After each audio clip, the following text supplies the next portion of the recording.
This is Johnny Cerrucci with another Mig-Mag special report. For 1,000 years, from roughly 500 AD to 1500 AD, the civilized world was controlled by Rome, but not military Rome, religious Rome. The Roman Empire had mutated from a military power into a religious one, co-opting the beliefs of Christianity and mixing them with ancient Egyptian, Greco, and Babylonian paganism. Christian doctrine that came directly from Jesus Christ and was transcribed in the Bible stated that each individual had the liberty and independence to govern their own salvation by cultivating a personal relationship with Jesus Christ. The new religious Roman Empire insinuated herself in between Christ and the believer and said if you wanted to have your soul saved, you had to rely on the priests, bishops, and cardinals of Rome. This was the worst kind of slavery because it was a slavery of disinformation. Now and again, sincere Bible-believing Christians like the Waldensians of the Alps, the Albigensians, Jerome of Prague, John Wycliffe and his Lollards, Jan Hus of Bohemia, would rebel against this Roman rule and show Christians that Vatican doctrines claiming that you needed Rome to ensure your salvation were contradicted by the Bible. As a result, the papacy strictly forbade Bibles to be placed into the hands of the common person and only allowed Jerome's Latin Vulgate to be handled by clergy. Men like John Wycliffe painstakingly translated the Vulgate into the language of the people. For Wycliffe, it was English. English Bibles were then slowly and carefully copied and handled by Wycliffe's followers, who handed them out to and taught the people. In response, Roman authorities captured Wycliffe's followers, called Lollards, tied their Bibles around their necks, and burned them alive.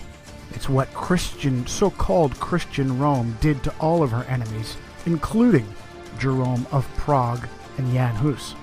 John Fox's Book of Martyrs, originally titled Acts and Monuments, is completely filled with examples of Catholic authorities torturing and murdering Christians. And when a Lollard was burned with a Bible hanging around his neck, it was a terrible loss, because not only were Christians being burned alive, but hand-copied Bibles were irreplaceable. But in 1517, a new rebel stepped up, an Augustinian monk from Germany named Martin Luther.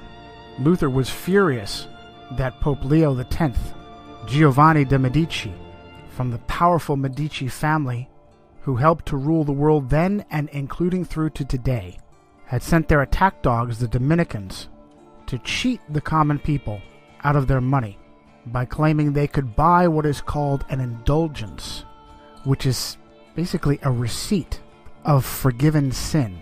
By paying money to indulgence peddlers like Johann Tetzel, poor Christians believed that they had some of their sins forgiven. Worse, they were told that dead loved ones were in purgatory, and they could give money to these indulgence peddlers, and the Pope would then release their dead loved ones. Luther wrote 95 short paragraphs or theses, and on November 1st of 1517, All Saints' Day, posted them to the doors of All Saints Cathedral in Wittenberg. But what was different about Martin Luther's protest and the protests of previous Christians was the movable type printing press of Johannes Gutenberg. The 95 theses were translated and replicated by the Gutenberg Press and spread like wildfire. Martin Luther instantly shot to number 1 on the Vatican hit list.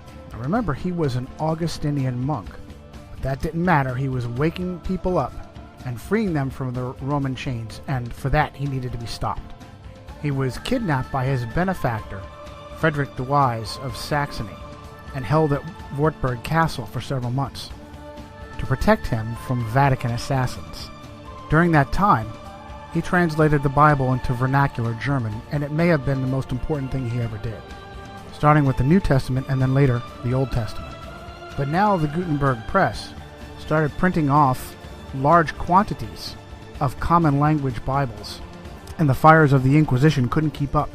Other brave Christians, like William Tyndale, also a Roman Catholic priest, began translating Bibles into the language of their people. Tyndale was English, like Wycliffe, and he too was eventually executed by Rome for his crime. But now Rome had a problem. There were too many Bibles and Bible translators to be kept in check by burning them all. A new tactic was born, a tactic that English Cardinal Thomas Wolsey called learning against learning. And that tactic was to discredit the Bible in order to force people to return to accepting Rome as the ultimate authority over their body and soul.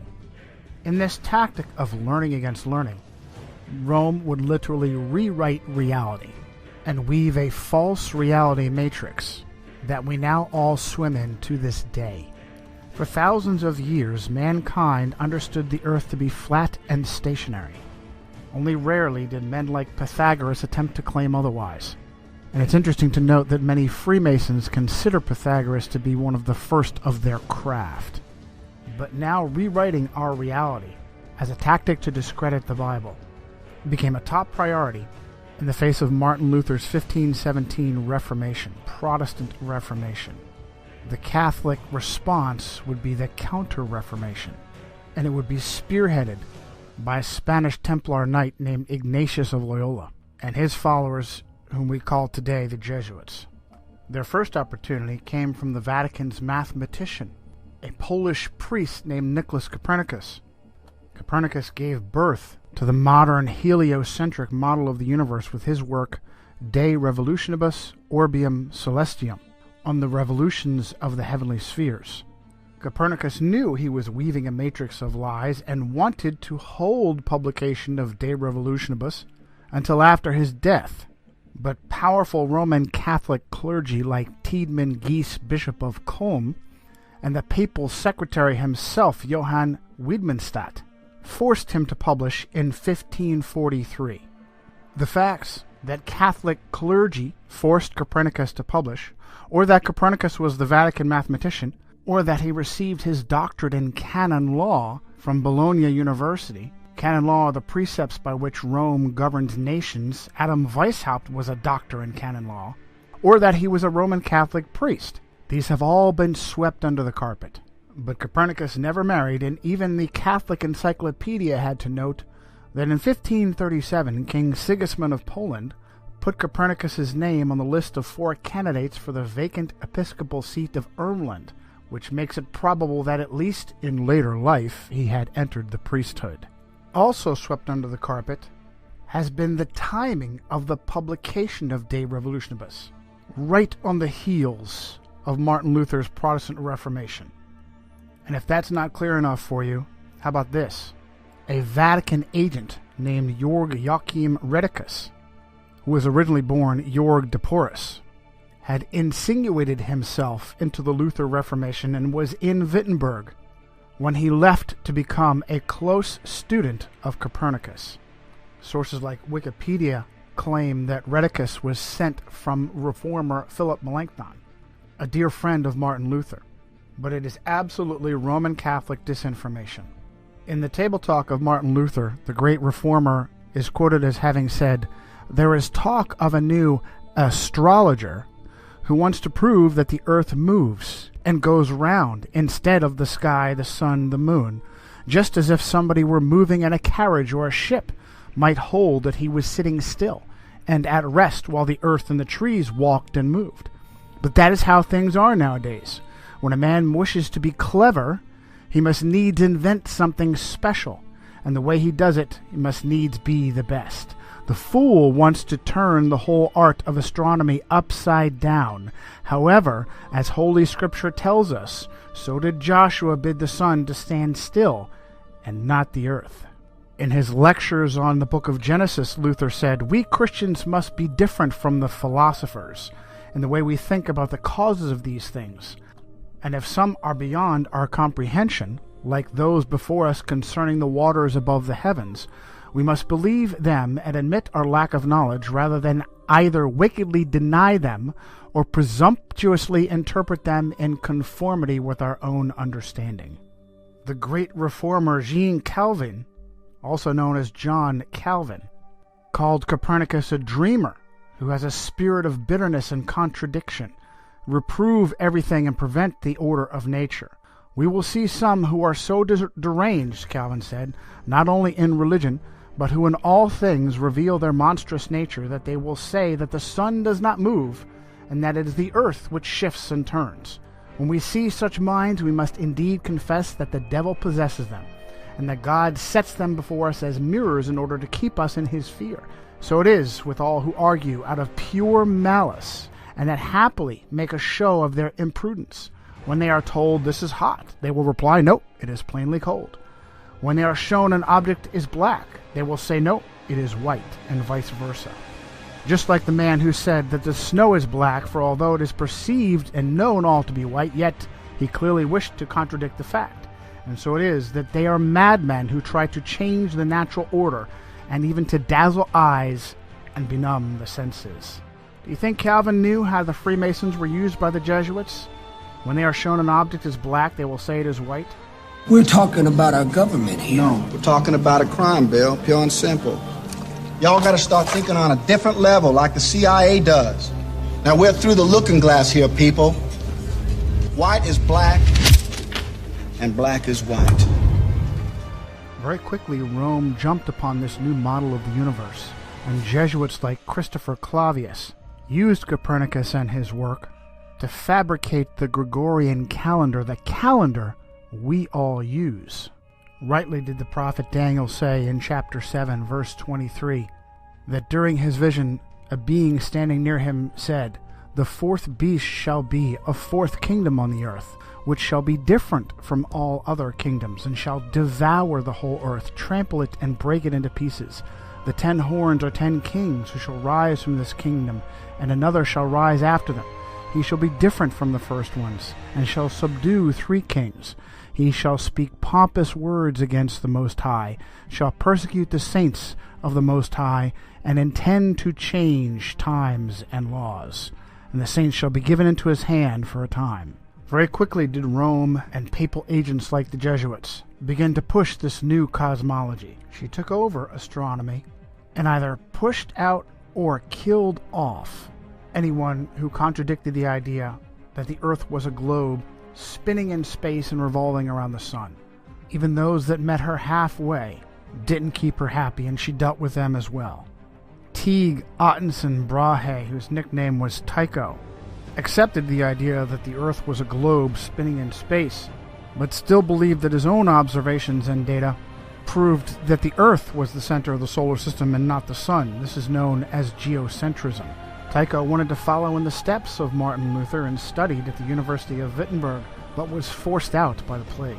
Brahe's life appeared to be frequently in danger, and in 1566 he lost a large portion of his nose in a duel. He was 20 years old at the time. He later died under mysterious circumstances at the very young age of 54. One of those who claimed it was simply an illness, a bladder infection contracted during a banquet in Prague, was his understudy Johannes Kepler. Kepler was a German astronomer and supposedly a Lutheran, yet he had an intimate relationship with Jesuits. In 1597, Archduke Franz Ferdinand II of Austria banished all Protestants, good Roman Catholic that he was, and Kepler fled to Hungary. But the Jesuits intervened and convinced Ferdinand to allow him to return. Kepler grew up with a Jesuit uncle under the same roof of their house in Wilderstadt. uncle Sidaldus was a Jesuit astrologer who also kept a wife. Upon the unexpected death of Tycho Brahe, Holy Roman Emperor Rudolf II immediately promoted Kepler to replace him as imperial mathematician, and Kepler very quickly went to work, rewriting all of Brahe's observations to be interpreted as heliocentric and not geocentric. In a paper titled Kepler's Relation to the Jesuits, Dr. Jörg Schuppner at the University of Leipzig noted that it is well known that the order of the Jesuits was the most important and the most active Catholic order in the field of science during the 17th and 18th centuries. One field of particularly intensive successful study carried out by the Jesuits was astronomy. Many of their names are associated with the important discoveries in the history of astronomy, such as the discovery and mapping of moon craters. It is nearly impossible to list all the names of those who made serious contributions as astronomers or mathematicians. One aspect of the considerable role the Jesuits played in the history of astronomy was their support of Johannes Kepler. Some of them stood in extensive correspondence with Kepler. Now, it was obvious to protesters like Luther and Calvin that something fishy was going on in Rome, and the papacy needed plausible deniability while she rewrote our reality. That propaganda was presented by Italian astronomer and mathematician Galileo Galilei, and it's absolutely fascinating what user-edited Wikipedia says. In the entry for Galileo Galilei, under the subtitle Galileo, Kepler, and Theories of Tides, Cardinal Bellarmine had written in 1615 that the Copernican system could not be defended without, quote, a true physical demonstration that the sun does not circle the earth, but the earth circles the sun. Galileo considered his theory of the tides to provide that required proof of the motion of the earth. Now, there's no link on the name Cardinal Bellarmine, which is unusual for Wikipedia. Maybe that's because Cardinal Bellarmine was Robert Bellarmine of the Society of Jesus, one of the most powerful Jesuits of his time, who was canonized as saint in 1930 and named a doctor of the church. What's more, it is ludicrous to imagine that the Earth's supposed large mass doesn't pull the moon and crash into it, and instead the magical force of gravity holds it stationary. Even more ridiculous is the idea that the moon affects tides by pulling on the water. Again, the magical, mystical force of gravity is blamed. South African author Thomas Winship wrote in 1899 his book Zetetic Cosmogony. If the moon lifted up the water, it is evident that near the land the water would be drawn away and low instead of high tide caused.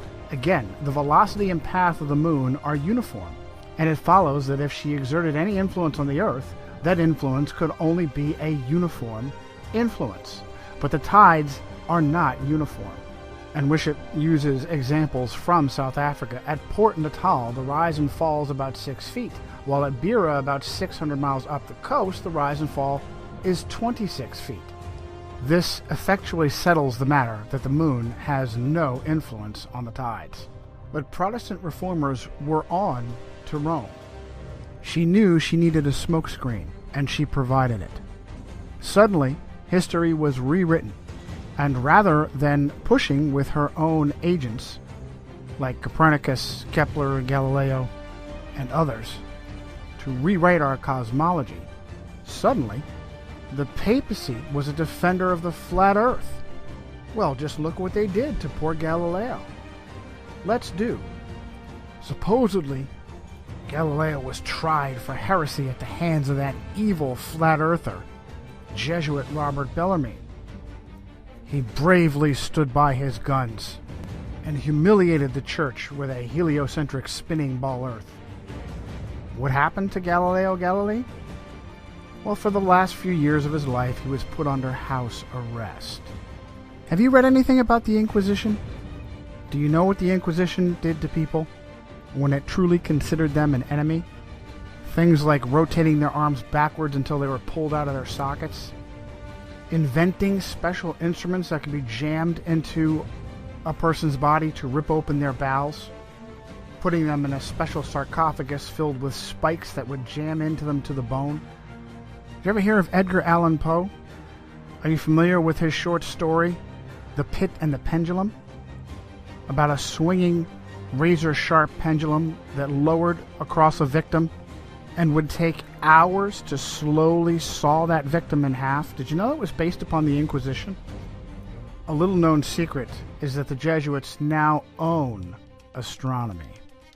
When their missionaries went across the world, across our flat earth, the first thing they did was insinuate themselves in royal courts to become the official astronomer of that kingdom.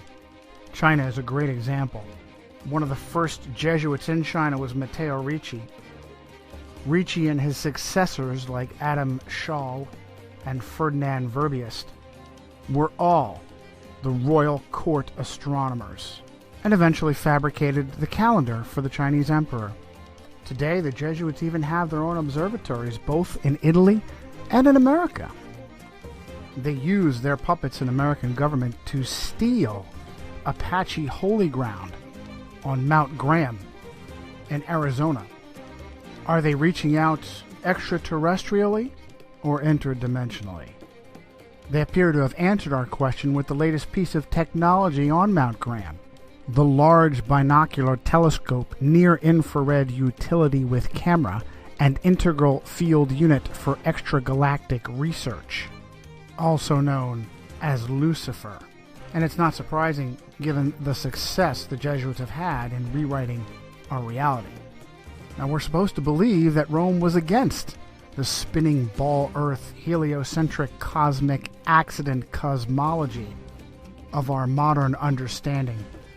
Yet at every step of the way, Jesuits or Jesuit agents were there to bolster our false reality, hiding whenever possible behind convenient Jews. And for more on that, see our special report, It's the Jews, from Johnny Cerrucci and Migmag.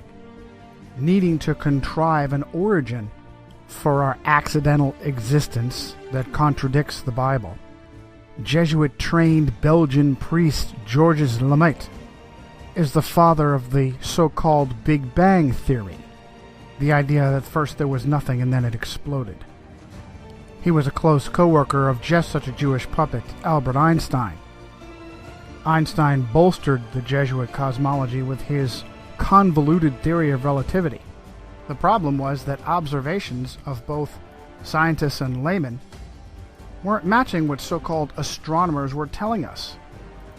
And so Einstein fabricated the theory of relativity to claim that your reality was relative to the time-space continuum. It is purposefully almost impossible to understand. You're just supposed to trust science and astronomy. The Jesuits then jumped on with dinosaurs and Charles Darwin to claim the Earth is billions of years old. And wherever Darwin's theory of evolution had holes, Jesuits stepped up to fill the gap. Jesuits like Pierre Teilhard de Chardin, the father of the New Age, after fabricating the ape-like pre-humans that we supposedly came from, even students of evolution became concerned that there was a, quote, missing link between primitive apes and modern humans. A discovery was made in 1912 to bridge that gap. Having been found in Piltdown, East Sussex, England, it was named Piltdown Man. Unfortunately, it was also found to be a hoax, the skull of a small human with the altered mandible and teeth of an orangutan. Sometime later, paleontologist Stephen Jay Gould uncovered the father of that hoax, a Jesuit priest named Pierre Teilhard de Chardin. There are many such examples in archaeology and paleontology, and yet no one asks, why would so-called scientists be fabricating evidence? The goal was to discredit the Bible, and it has been resoundingly successful. Without the spinning ball Earth, Darwinian dinosaur cosmic accident, the Bible is a science textbook. With it, critics laugh and question the Bible, and instead look to human authorities to save their souls, such as the Vicar of Christ himself, who is for the first time in Roman Catholic history a Jesuit priest. This has been Johnny Cirucci for a Mi'kmaq Special Report.